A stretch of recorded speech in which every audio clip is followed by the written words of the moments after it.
right, so here we go into Are You Covenanted, part 47. Woo! 47. All right, so I'm hoping that at this point that we're, especially in the book of Romans, clarifying a lot of what Shaul has been really trying to say, not what the mainstream of Christianity has been saying he's saying, you know, what they think he says, but what is he really talking about?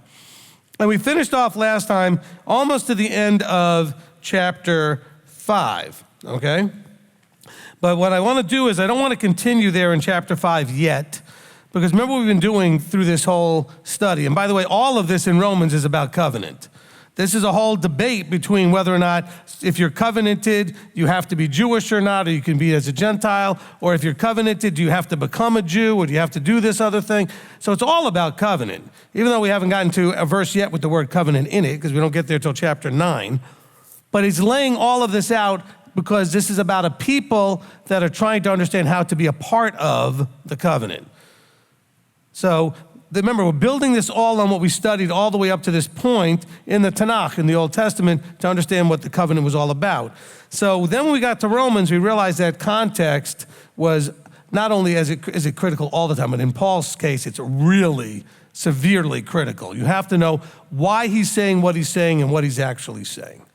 So before we continue in chapter 5, unfortunately, the only way to understand what he's talking about in chapter 5, 6, and to 7 is to start in the middle of chapter 7.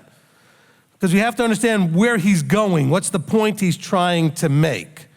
Now, we've already known that up to this point, he's been showing that there's been a rift, a disagreement, a discord, a division within the body in Rome, as well as in other places where he's been, between the Jewish community that believes in Messiah and the Gentile community that has come to believe in Messiah, and understanding that they're supposed to come together and by Romans chapter 11, we'll see this in the metaphor of the tree grafting together, become Israel.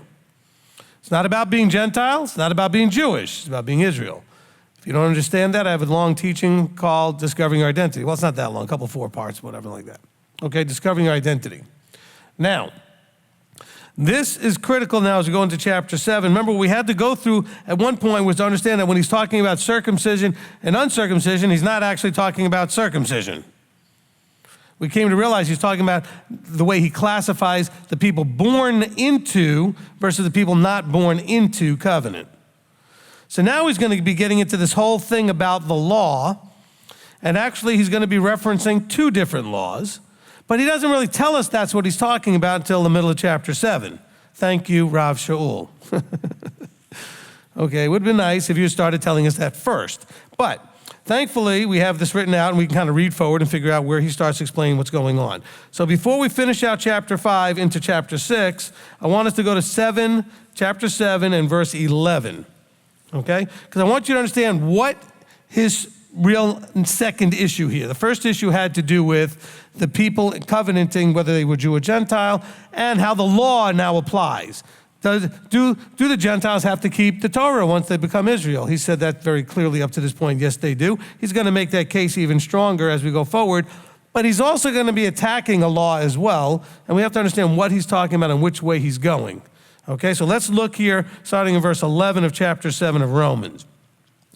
For sin, okay, he's also going to help us understand sin's relationship here.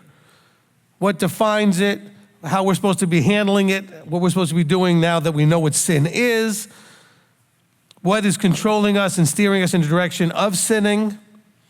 For sin, having taken the occasion through the command, deceived me, and through it killed me. Now, starting off here, let's understand what Paul's talking about. What was Paul doing initially when he first found out about the believing body? He was killing them. And it was according to authority. So when you see the word command, it's not just always talking about a commandment or a law, like as in the Torah, but it's the authority. The Greek word can allow for that to be an authority or of like a king or the one with authority. So under authority, he was killing people that were believing. And the command which he said, for sin, having taken the occasion through the command, deceived me. So he was deceived. So he wasn't deceived that Torah was valid. He was deceived that according to being the zealot Jewish guy, when the believing body started to develop and he was going out and killing them. But he thought he was doing right. This is not unusual. We see this in the scriptures very often. People that think they're doing right and they're doing it for what they think are all the right reasons are doing horribly awful things. No surprise that that hasn't changed in the last 2,000 years. We see such atrocities in the name of a belief in a creator by all different factions of people. Look, I'm not trying to pick on, but I mean, we need to understand that different groups of people that we might think are awful now, go back a few generations and it was a different way. You know, you look at radical Islam today, doesn't look a whole lot different than radical Christianity back in the Dark Ages, back in the Middle Ages. They were doing the same kinds of stuff. You know, confess the name and all that stuff, or we're going to burn you or stretch you out or do some other torture.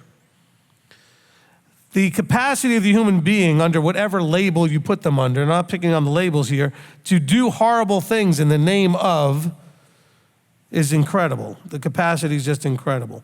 And so Paul was doing that here too. And he says, look, for sin, because he realized now it was sin to do the things he did, having taken the occasion through the command, deceived me and through it killed. Now the word me is added there. I think that it wasn't so much that it killed him, it says that it killed. Okay? So that the Torah truly is set apart and the command set apart and righteous and good. So he said, so this was so that he could learn that the Torah was truly set apart. Okay? And that its command, its authority is set apart and righteous and good. He had to learn, and that's why he had to get blinded on the road there. He said, therefore, has that which is good become death to me? Let it not be. But the sin, that sin might be manifest, was working death in me through what is good, so that sin through the command might become an exceedingly great sinner. Now this is all a little confusing. Let's just continue so we kind of know where he's going. For we know that the Torah is spiritual, but I am fleshly, sold under sin.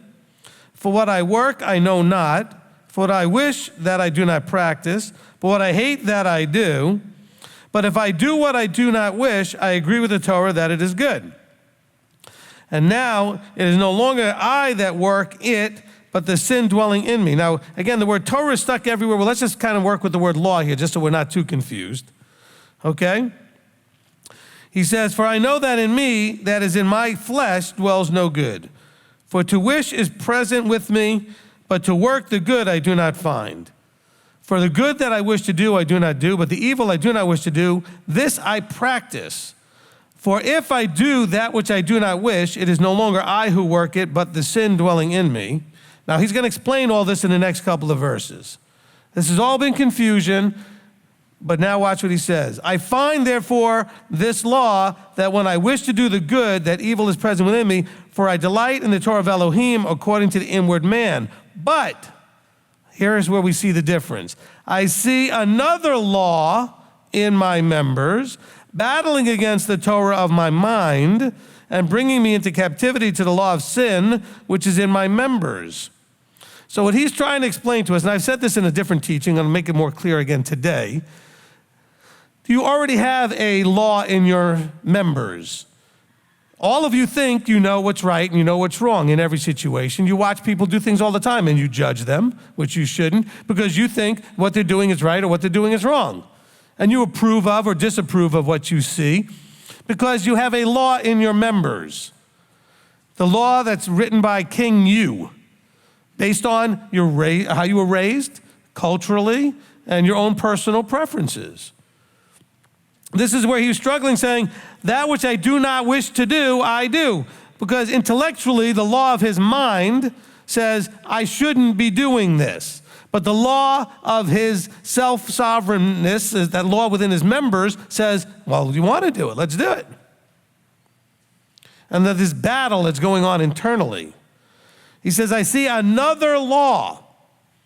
So we're going to be reading up to this point from chapter 5 to chapter 7 where he's trying to deal with this other law. Listen now. He says, wretched man that I am, who shall deliver me from this body of death? Thanks to Elohim through Yeshua Messiah, our master. So then with the mind, I myself truly serve the Torah of Elohim, but with the flesh, the law of sin. So he's now saying there's two laws running around. One that you have innately in you, so to speak. It's been developed in you your whole life. The other one is the one that's been put forth by the Creator that you now need to choose actively or proactively. You have to choose to do it. And so this is really his issue now. He's shifting a little bit because he wants people to understand that in this whole Jew-Gentile thing that's been going on, part of it also has to do with people thinking that they know what's right and what's wrong. He says, well, I thought I did, and all I did was end up killing people. And I killed myself, and I was sinning because I thought I was so smart. He said, but Messiah, he then shows how to truly serve the Torah of Elohim.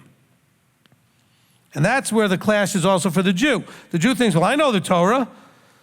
Well, not the way Messiah teaches it. Messiah teaches it in a much more complete, full way. Nothing's been taken away. Nothing's been added to. He's just helping you to understand the fullness of how it was intended in the first place. And they were not doing it that way. They were doing it according to letter. The literal, simple Peshat way of doing things. They weren't necessarily taking it into the fullness. And Messiah shows us that in his very first message to people when he says, you've heard of old, it says not to commit adultery. And I say, well, great, I'm glad you didn't sleep with the person, not your spouse, but you wanted to, that's just as bad. So he takes it into how it was intended. It wasn't intended just that you would not commit the act, but that you wouldn't be meditating and dwelling on it and desiring to commit the act.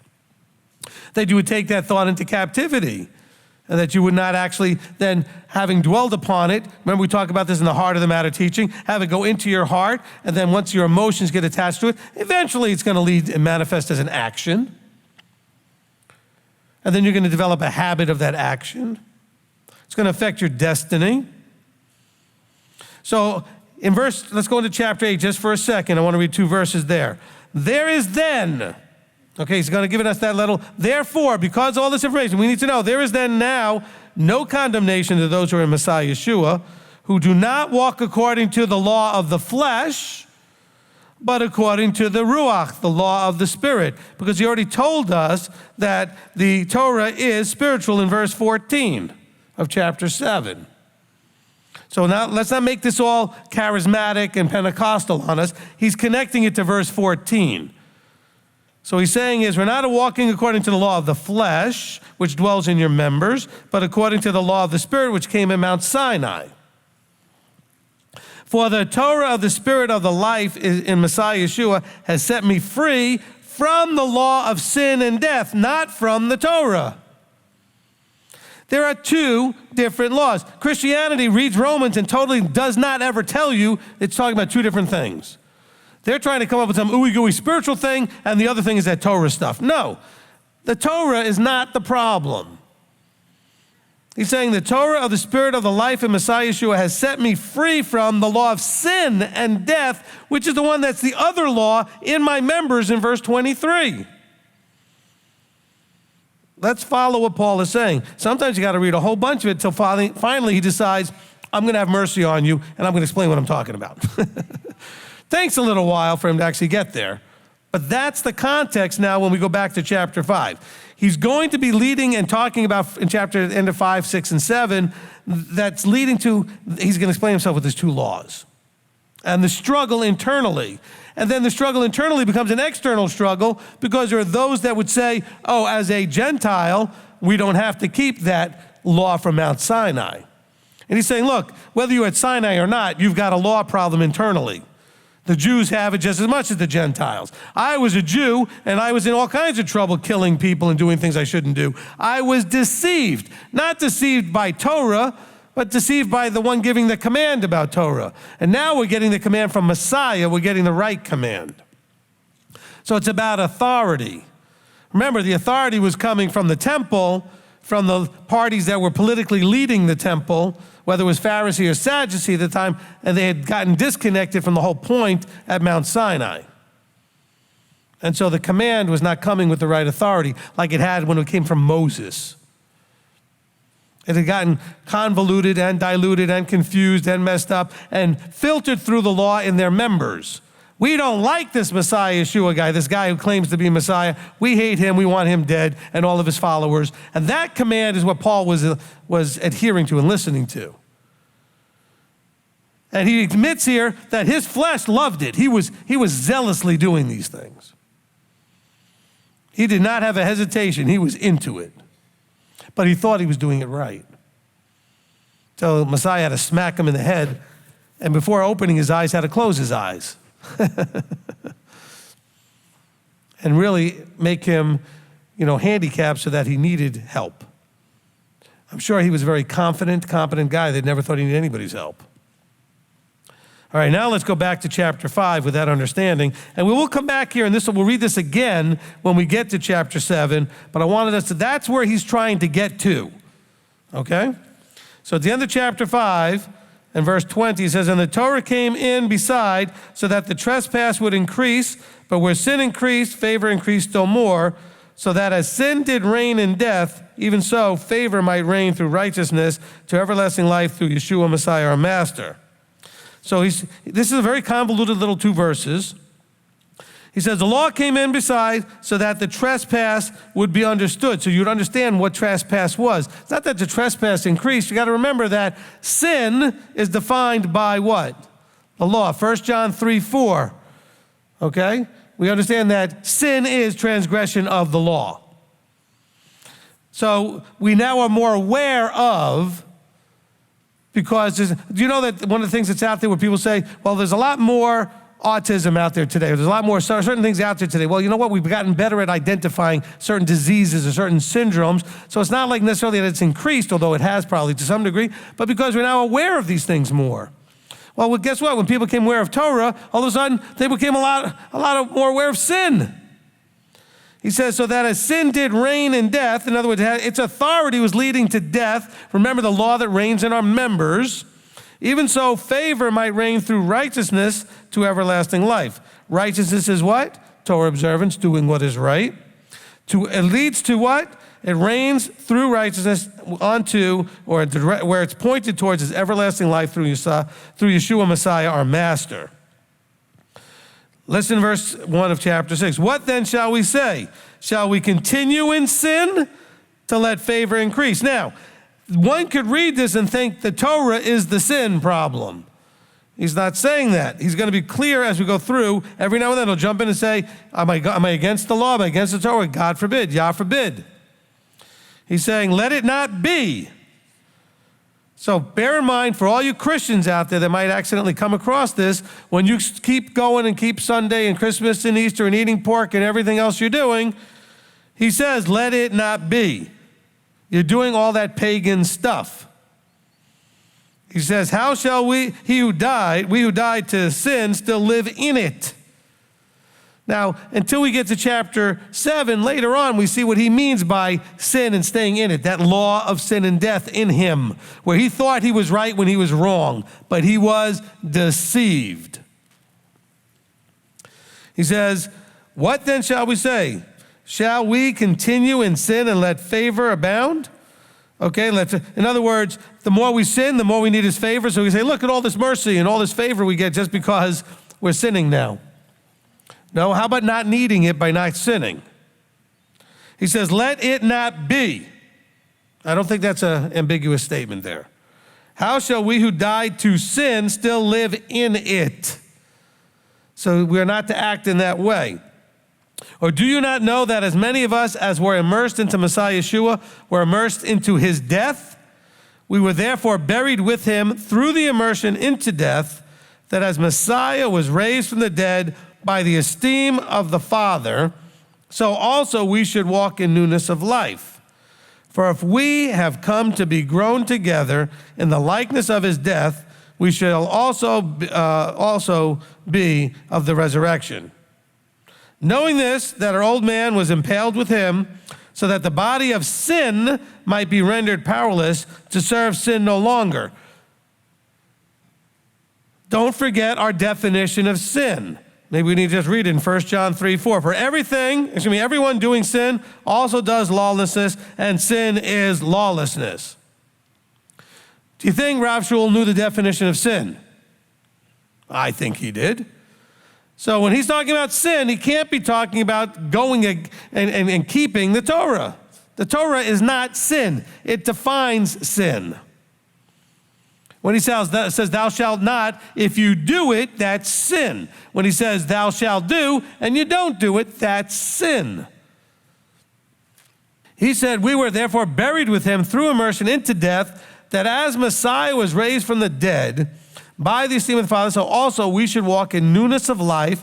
For if we have come to be grown together in the likeness of his death, we shall be also of the resurrection, knowing this, that our old man, the one that was living according to the law of sin and death. By the way, it doesn't matter what you were born. You're born Gentile, born Jewish, born Hindu, born Muslim, doesn't matter. You have that same law of sin and death that comes from your self-sovereign. You think you know what's right. You think you know what's wrong.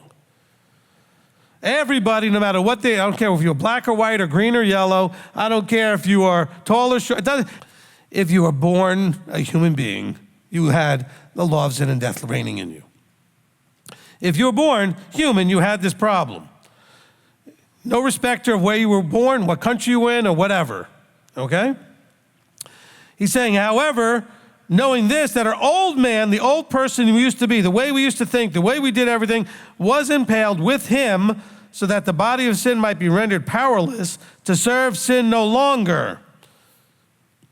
Now he's talking to an audience of Jews and Gentiles who've come to believe in Messiah. So when you're reading this, he's talking about serving sin no longer. If he's talking to the Gentiles, they never kept Torah. So he can't be talking about the Torah as the problem. I mean, someone may make an argument that the Jews, he could be saying that the Torah is a problem. Bad argument, but it's a mixed audience here. He's talking to those of the circumcision and those of the uncircumcision. The problem is that law that reigns in our members. We read about it later in chapter 7. We read about it already. He said, for he who has died has been made right from sin, or innocent. Okay, the word right there is better, innocent. In other words, you, because you come under the blood, because you were impaled with him, you are now judged innocent of all your former stuff. You're not judged right, like, well, you were right to do all your former stuff. You're now judged innocent so that that penalty is not held against you. He says, and if we died with Messiah, we believe that we shall also live with him, knowing that Messiah, having been raised from the dead, dies no more. Death no longer rules over him. For in that he died to sin once for all, but in that he lives to Elohim. Now listen, if we are supposed to imitate him, he died to sin. When you go in the water, that's your metaphor for dying to sin, burying the old man. We're going to do this tomorrow. He says, but alive to Elohim. Okay, that's what he lives to Elohim. What has Elohim said? He said, thou shalt and thou shalt not. They're called the Torah, the commandments. He lives to Elohim. So you also reckon yourselves to be dead indeed to sin, but alive to Elohim and Messiah Yeshua our Master. Listen, therefore do not let sin reign in your mortal body to obey it in its desires. Okay, now we got a more clarity here for all the Christians listening. When did you struggle with your desire to keep the Torah? Never.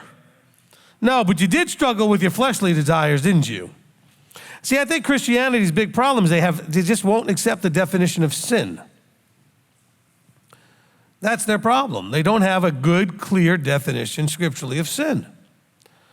Because he says in this verse very clearly, he says, so you also reckon yourselves to be dead indeed to sin, but alive to Elohim and Messiah Yeshua our Master. Therefore, do not let sin, the breaking of the law, reign in your mortal body, to obey it in its desires. Neither present your members as instruments of unrighteousness to sin, but present yourselves to Elohim as being alive from the dead, and your members as instruments of righteousness to Elohim. So your purpose is to walk out the Torah, to do this for him. He says, for sin shall not rule over you, for you are not under the law, but under favor. Okay, now the word under there is better translated of. You are not of the law, but under favor. What then? Shall we sin because we're not of Torah, but of favor? Let it not be.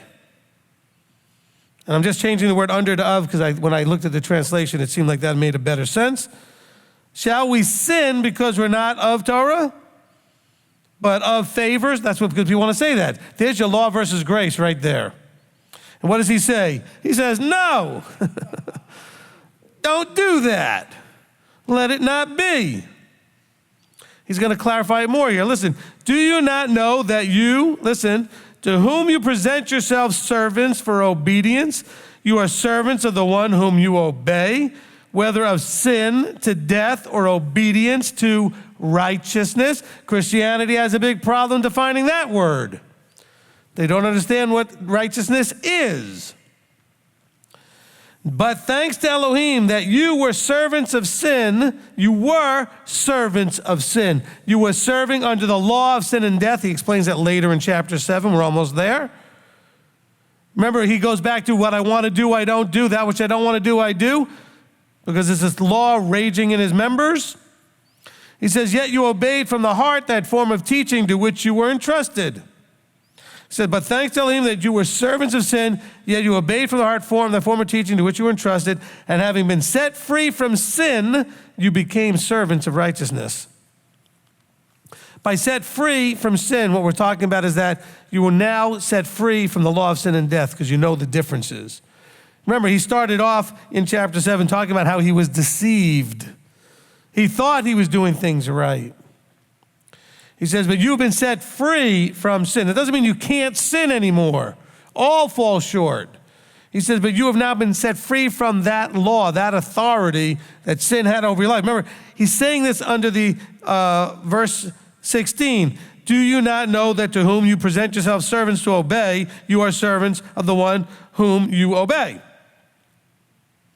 Whether it's sin unto death or obedience unto righteousness. This is the context he's still going on to.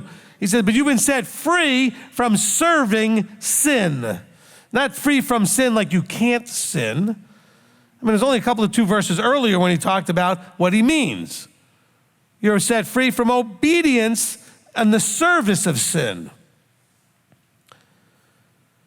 This is why I keep talking about so much about how you have to get off that self-sovereign throne. I'd hate to say it, but if you look in the mirror, you can say, I've seen the enemy and it's me. Oh, but you were taught to blame the devil for everything. Believe me, you can cause enough of your own problems. You don't need to blame the devil. I'm not protecting the devil. He sits back all the time going, man, I don't have to do nothing. These people do it all themselves. All right, continuing. He says, I speak as a man because of the weaknesses of your flesh. For even as you did present your members as servants of uncleanness and of lawlessness, resulting in lawlessness, so now present your members as servants of righteousness, resulting in set-apartness and kadoshness, which is defined by Yahweh. Yahweh decides what is set apart and what is not, what is clean and what is unclean, what is right and what is wrong. He says, look, you did this before. You presented yourselves as servants of uncleanness, lawlessness, etc., and it resulted in lawlessness. So now, because you've been set free from the master, the slave master of sin, you have to still now actively choose. In other words, you only set free to choose. You weren't set free and automatically you're now in the right place, in the right camp. You can still choose to go back. But you've been set free to be able to make a choice. And he's saying, look, choose now to present your members as servants of righteousness, resulting in set-apartness. For when you were servants of sin, you were free from righteousness. It actually says unrestrained. You were not doing righteousness. You were just unrestrained in what you were doing.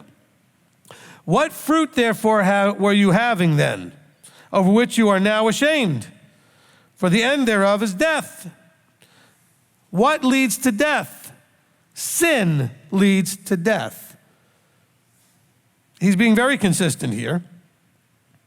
He says, look, what's the fruit? He says he knows his fruit. His fruit was death. He was killing people. Ultimately, he was killing himself.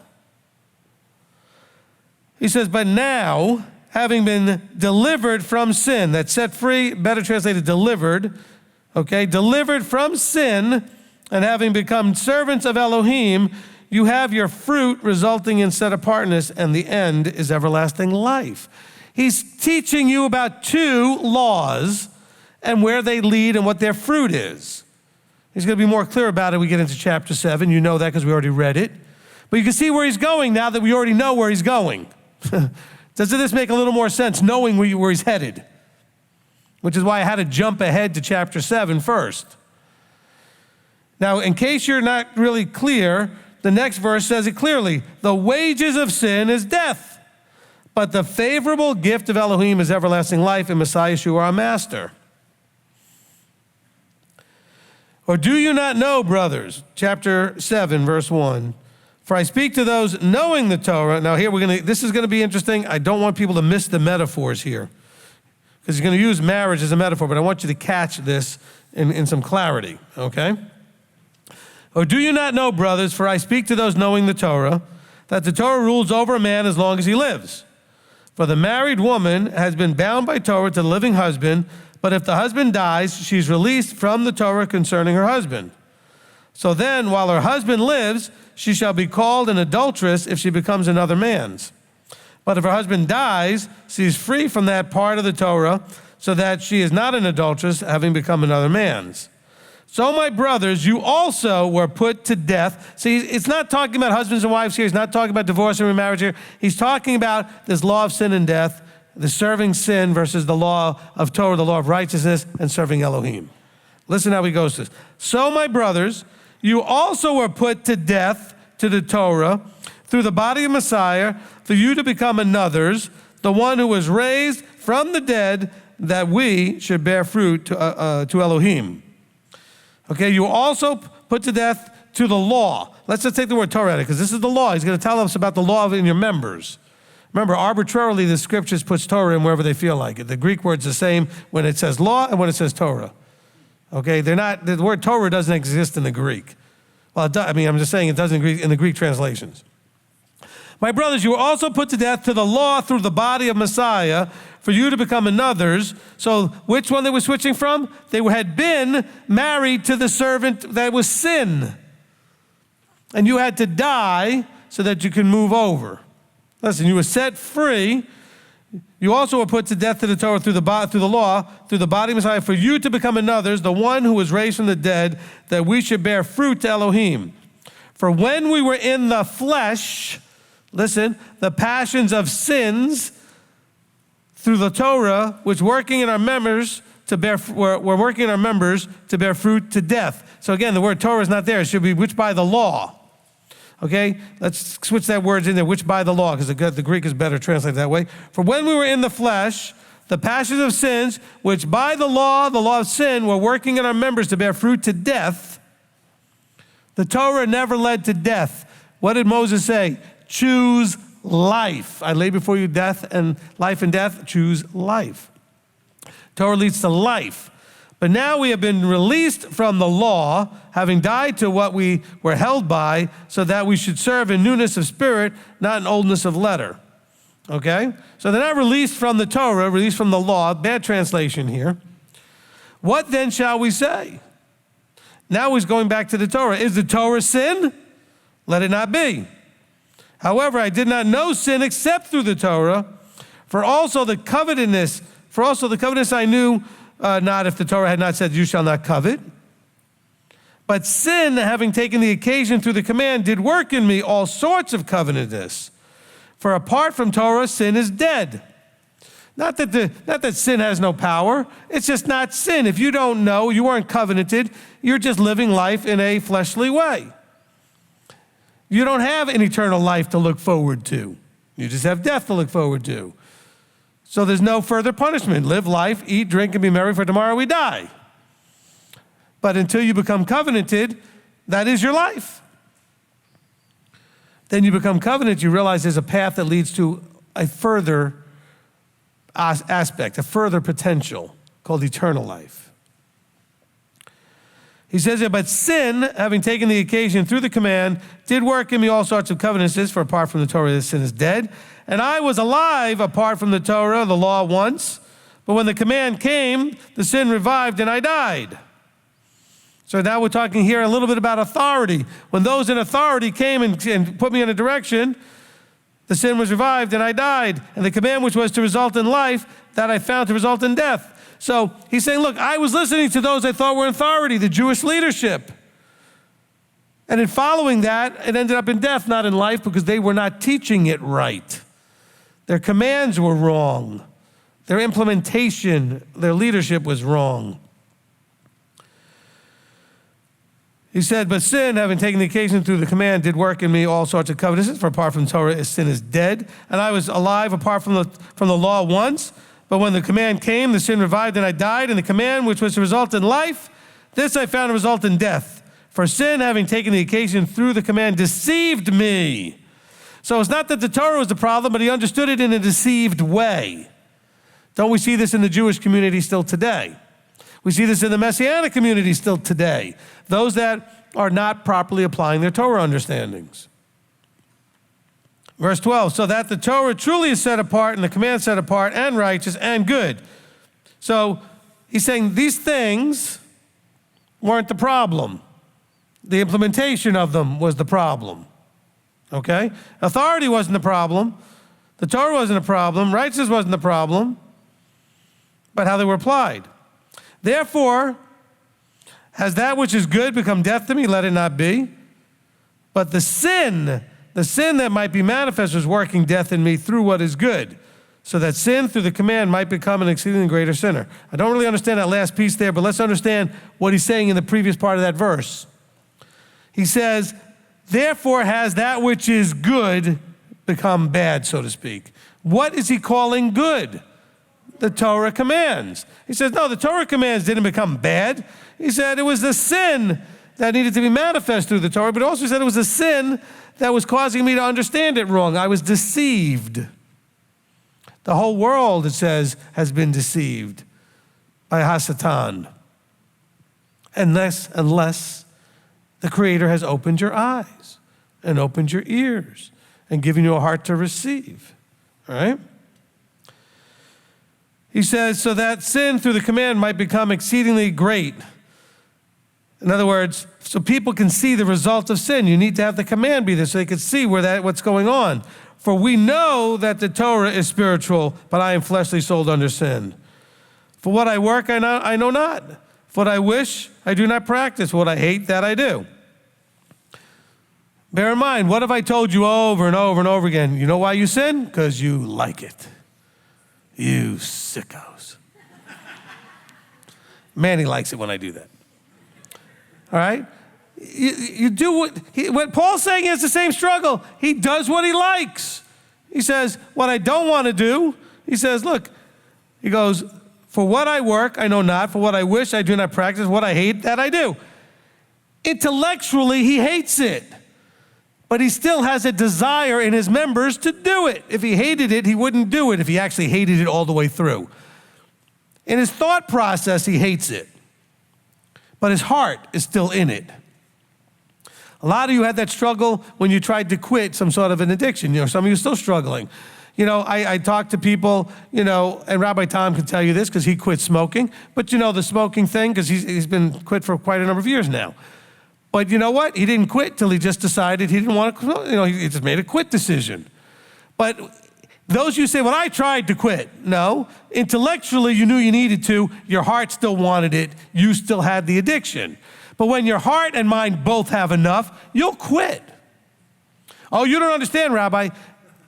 Look, I was never addicted to those things. But I've talked to enough people that quit. And you know what they all did? They quit. They didn't try to quit. You can't try to quit. It doesn't work. I don't want to quote Yoda, but there is no try, only do. All right? I do the voice, but it hurts my throat. All right. Okay? There is no try, only do. Okay, there you go. Okay. It was worth it. When 600 years old you are, look as good you will not. Okay. Now, the key here is he's having the same struggle, right? He's saying, look, I know what to do. I know what I shouldn't do. I hate those things, but I keep doing them anyway. He says, for the good, verse 19, that I wish to do, I don't do, and the evil I do not wish to do, I do. I practice it. There's a struggle. Now he's going to explain to us what that's all about. So let's go back to verse 16. So we just read verse 15. He says, but if I do what I do not wish, I agree with the Torah that it is good. In other words, and now it is no longer I that work it, but the sin dwelling in me. So he's trying to explain this wrestling match that's going on inside of him. Okay? For I know that in me, that is in my flesh, dwells no good. For the wish is present within me, but to work it I don't find. I want to do it. I desire. Intellectually, I want to break these habits. I want to stop sinning, but yet to work good, I don't find that in me. For the good that I wish to do, I don't do. But the evil I do not wish to do, that I practice. And if I do that which I do not wish, it is no longer I who work it, but the sin dwelling in me. I find, therefore, this law. So now he's saying, I came to a revelation. I had an epiphany. I find, therefore, this law, that when I wish to do the good, that evil that is present within me, for I delight in the Torah of Elohim according to the inward man, but I see another law. There's another law in my members, battling against the Torah of my mind, and bringing me into captivity to the law of sin, which is in my members. Wretched man that I am. Anybody feel that way sometimes? You just feel like you're wretched, and what's the point? Who shall deliver me from this body of death? And then he says, I know who. Thanks to Elohim, Messiah Yeshua does. He says, thanks to Elohim, through Yeshua, Messiah, our master. So then with the mind, I myself truly serve the Torah of Elohim, but with the flesh, the law of sin. So he's trying to help us see this whole thing. Look, what do we see in Philippians 2:5? He says, let this mind be in you. That was also in Messiah Yeshua. I know I quote Philippians 2:12 to you all the time about walking out salvation and fear and trembling, but don't forget 2:5. The key is that three-letter word, though, let. And he's saying he struggles with that. Paul's saying right here, I struggle letting the mind of Yeshua have authority in my life. That's a strong confession right there. He's saying, look, I get your struggle, but you need to understand that the struggle is not between Jew and Gentile. The struggle isn't at the law versus grace. The struggle is you want to be in charge and you don't want to submit to him and let him be in charge. You want to stay on the throne and not let Yeshua sit there. You don't want to let him rule and reign in your life. And that's called covenanting. Because when you covenant and you read the declarations that I have for you guys, in the declarations you say that you are going to completely let go of all. You know what? Someone grab me the declaration papers and bring it up here real quick. Okay, I want to read. This I think is really critical to put into this teaching. Okay? You just bring that up to me real quick. All right? We need to understand that this is a battle that's raging in all of us. Thank you. Okay? And I have in the declarations, these are the things that people say when they go in the water with us. Okay? I'm going to read the 8 of them just so you know. They declare that it's their desire to make this change from tamei to tahor. You go in the water, it's a status change. They declare that they're ready to bury the old man. They declare, number 3, that of their own free will, they renounce their citizenship in the kingdoms of this world, Hasatan, and sovereignty over themselves. That's what Paul's talking about here in Romans. Of their own free will, they choose to be a citizen in the kingdom. So that, remember, you were set free to make that choice between the two camps. Number 5 was that they were going to say that of their own free will, they choose to submit themselves completely to the rulership and authority of Elohim. That's where you're going to fix this battle that Paul's struggling with. Number 6, of their own free will. Again, notice I keep putting in that own free will thing. Nobody's compelling anybody to do anything. You're standing before witnesses and the King of all kings saying, of my own free will, without compulsion, I am voluntarily choosing to do these things. Number 6 was of their own free will, to commit to take on all the responsibilities. the responsibilities of being a citizen in the kingdom of Elohim, and to strive to live by Torah, the teaching and instructions of Yahweh. Number 7 is an important one. They ask Yahweh of their own free will to annul all previous agreements with all other organizations, authorities, and etc. that they may have made that are in conflict with him. Now remember, when I do this, you are not immersing into MTOI or Beth Shalom. You are immersing into a covenant with your Creator. Other churches have you baptized into their church. Now we want you annulling all agreements with anybody and everything and anything that's not in agreement with him. You are covenanting with him. And then the last one is the most critical, that of your own free will, you're now going to choose, having come out of that water in freeness of, newness of life, etc., to choose to take on yourself the names of Yahweh and Yeshua and to walk and commit to walk out the rest of your life in such a way as to bring those names glory and honor and not shame. That's covenanting. Okay, some of you got wet. I'm not saying it didn't take. I'm not saying you didn't get the ruach. I'm not saying anything. I'm saying, well, how powerful would it be to make those declarations and then go in the water? But to mean every word.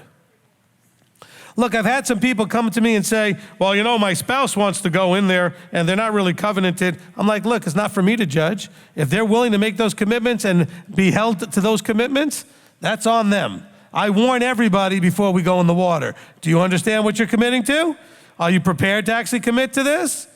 Because you're doing this now in front of witnesses, just like a marriage covenant. Private covenant in front of witnesses. By the way, if you've ever been to a wedding and that couple struggles like to get a divorce, you are actually by right expected to go to them and say, excuse me, I was there the day you made those commitments. What's going on? I heard your vows. I watched you do these commitments. See, here's the problem. Most people, when they get married, have no idea what they're doing. They're doing it just because they want to be able to have sex and live together legally and have all of the laws and rights and tax whatever benefits. But they're not understanding is that they didn't make vows that came out of their own heart. They did the sickness and health and blah, blah, blah, blah, blah that's been there for centuries. When I do a wedding, I have them write their own words so that the witnesses know what you're committing to and you are out loud saying what you're actually committing to. Well, Yahweh gives us a very simple commitment. If you will do everything I say, I will take care of everything else. I paraphrased that a little bit, but that's essentially what he says. I will take you as my people. And as my people, you get everything. All provided how you need it to be, but you need to obey my voice. That's what he says. And so here, he's recognizing that even knowing as a Jew of Jews, he's a Benjamite, he was a Jew, he had studied under Gamaliel, he was trained in all this, he still struggles. So please don't feel bad when you struggle. His show will tell you he struggled too. And he was raised in this stuff. He was of the circumcision, so to speak. And yet he still struggled mightily at times. Look, he says, for the good I wish to do, I don't do, but the evil I do not wish to do, this I practice. But he realizes it's not him, but it's the sin. In other words, he's still got this law of sin and death raging and ruling in his members that he has not put to death. He's not gotten rid of. He's still under that authority. He still jumps on the throne all too often and sits there, king me, right? Look, I know it's a weird phrase, but the king has to die, so long live the king. Die and get off the throne and let Yeshua reign. Okay? Death to the old king, long live the new king. Problem is, some of you thought you buried the old man, and then you jump back after being baptized and thinking you're Torah observant now, and you jump back on the throne. You know, it's like the Who song, here's the new boss, same as the old boss. Look, I worked in Star Wars and the Who in the same sermon. Truly, they're going to fire me. Okay. But you got to remember, even that song said what? We won't get fooled again, but yet we do. You fool yourself, though. You fool yourself, you kid yourself, and you don't, and you think, oh yeah, now I've arrived. So now you're still in sin, but just more educated. You got more information, more knowledge and information. But you don't have the relational knowledge, you got the informational knowledge.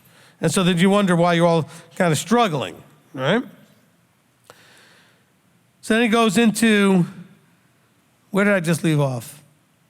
Okay, verse 25. So chapter 8, verse 1, then he goes, there is then now no condemnation. Keyword condemnation. You're not condemned if you're walking in Messiah Yeshua, as long as you're not walking according to the flesh, but according to the Torah, according to the Ruach of the Torah, the Spirit of the Torah.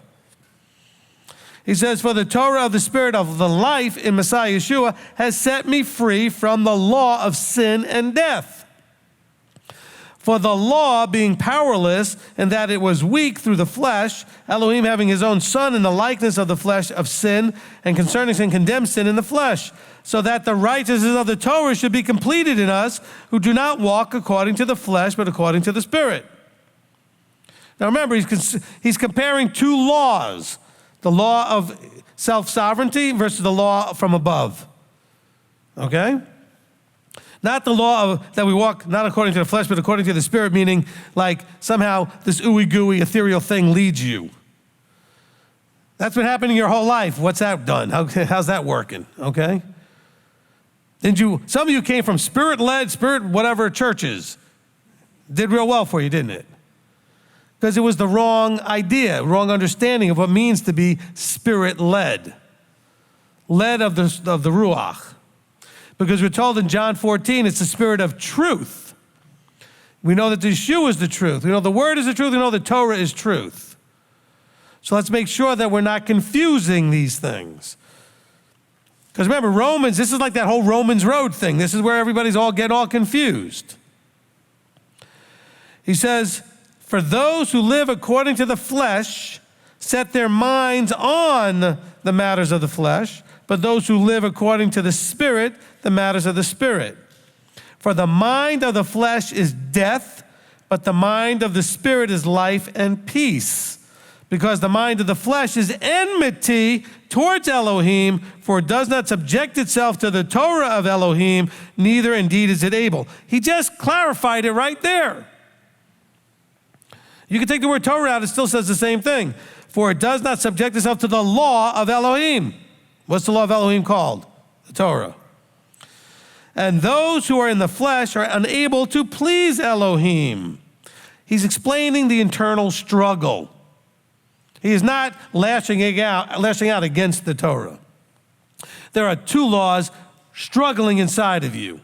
The one that you've had your whole life, and the one that you're trying to embrace that's coming from an outside source.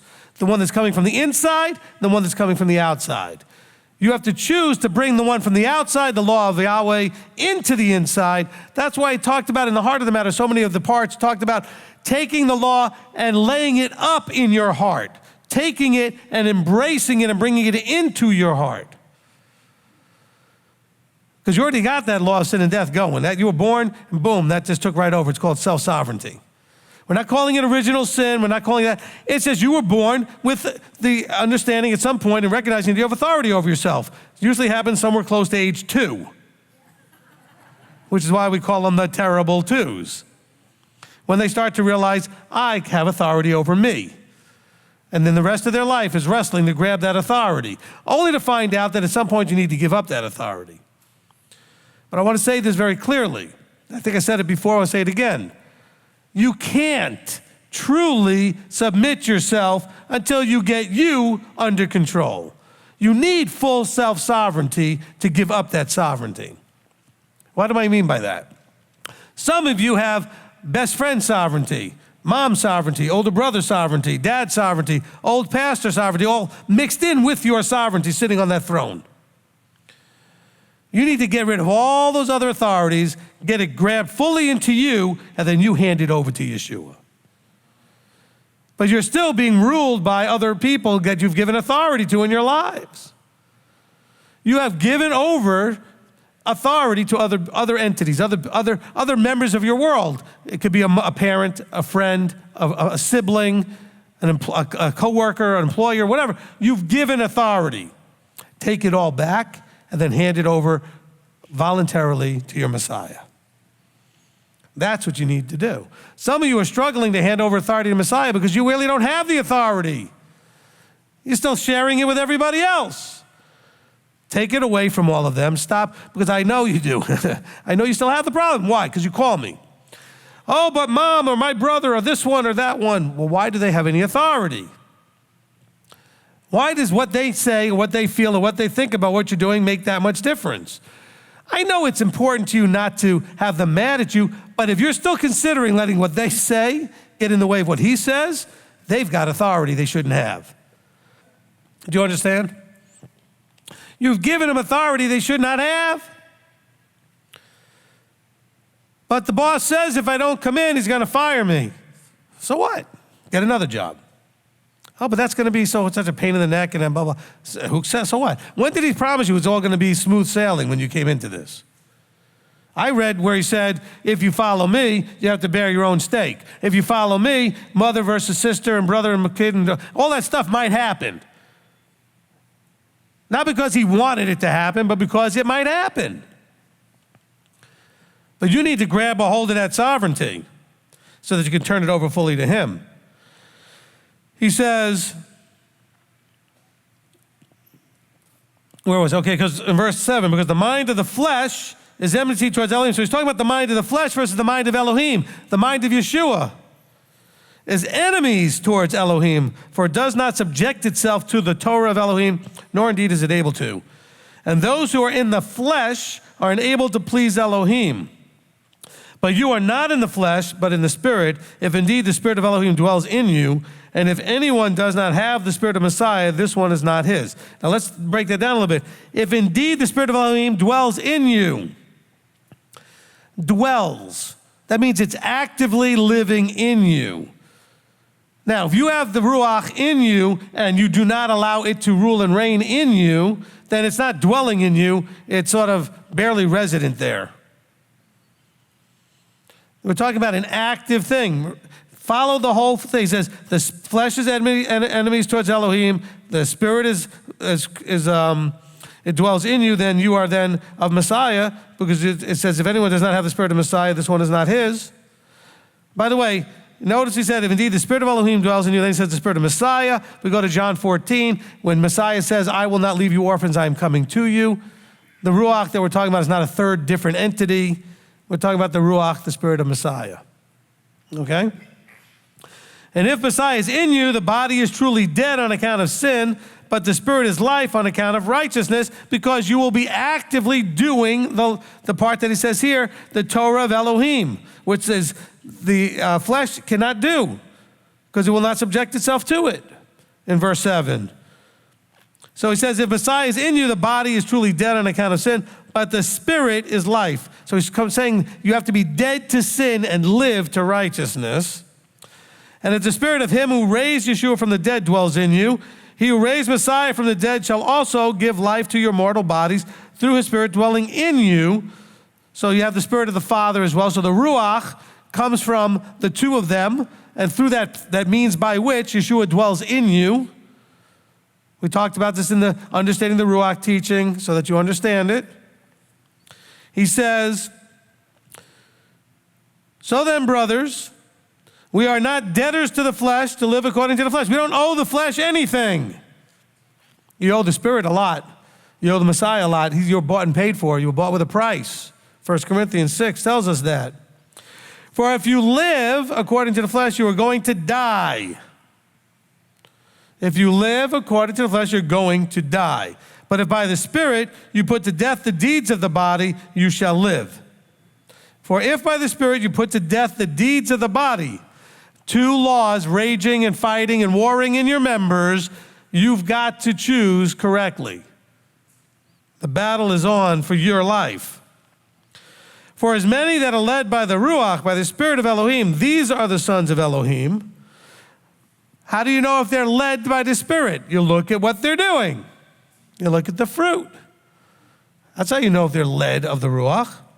And if you look at the fruit and you see a lot of fleshly things, you know they're being led by the flesh. He says, for you did not receive the spirit of bondage, again, to fear, but you received the spirit of adoption, by whom we cry out, Abba, Father. The spirit of adoption. So now when you're adopted fully in, then you are considered a full member of that family. He's going to get to that more when we get to chapter 11. he says, the Spirit itself bears witness with our spirit that we are children of Elohim.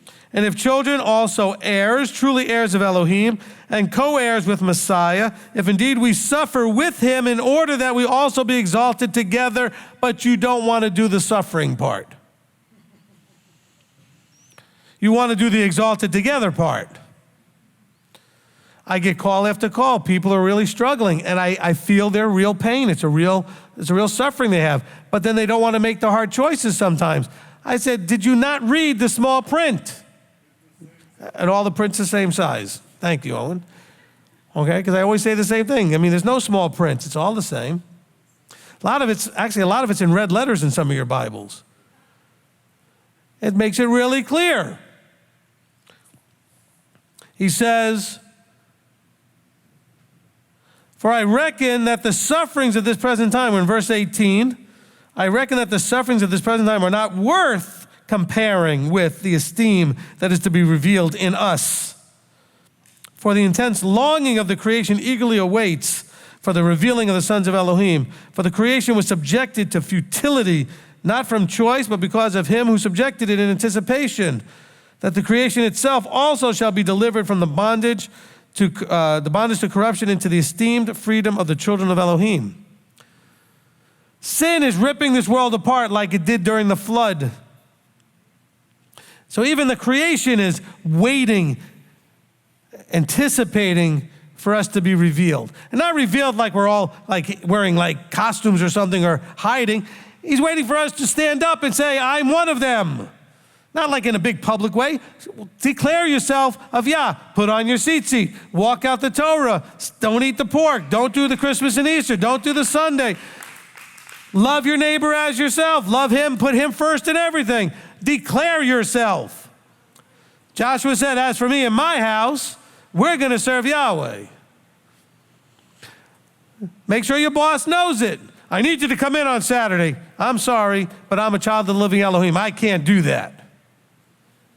Okay? All right. I hate to quote Balaam because Balaam was such a winner. Okay? But what did he say so many times? I cannot go beyond the word of Elohim. If only that were true and he didn't go beyond the word of Elohim. But we know we cannot go beyond. Use that line. That's a great line. I appreciate that, Mr. Boss, Mrs. Boss, whatever it is, male, female, doesn't matter. I know you need me to come in, but I can't go beyond the word of my Creator.